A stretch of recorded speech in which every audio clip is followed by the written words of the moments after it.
محمد كما صليت على ابراهيم وعلى ال ابراهيم انك حميد مجيد.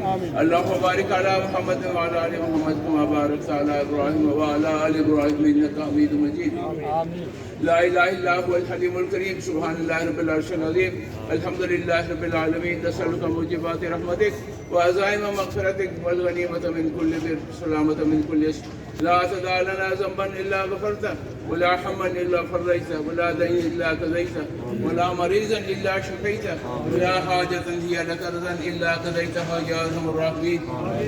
اے رب رحم کا معاملہ فرما دے، کرم کا معاملہ فرما دے، آسانی کا اور عافیت کا معاملہ فرما دے، ہر قسم کے شر اور فتنے سے ہماری حفاظت فرما، ہر قسم کی خیر و بلائی ہمیں مقدر فرما۔ اے اللہ ہمارے پاس جتنے فلسطینی بھائی اس وقت جن مصائب کا شکار ہیں، یا اللہ پاک ہماری ساری امت مسلمہ کو ان کے ساتھ شانہ بشانہ کھڑے ہونے کی جانی مالی اور ہر طریقے سے جس طریقے سے ان کی خدمت ہو سکتی ہے یا اللہ خدمت کرنے کی توفیق عطا فرما۔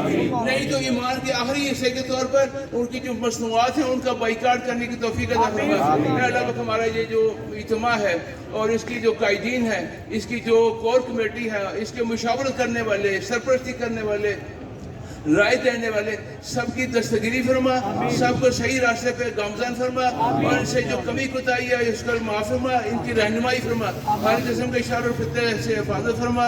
اور یا اللہ پاک ساری عافیتیں یا اللہ پاک جتنی مقدر ہے یا اللہ پاک ہمارے مقدر میں ڈال دے، اور جتنے شر اور فتنے ہیں ان سب سے ہماری حفاظت فرما دے، ہماری دعاؤں کا میعاد اپنے فضل و کرم سے قبول فرما دے۔ سبحان ربک رب العزت عما یصفون وسلام علی المرسلین والحمد للہ۔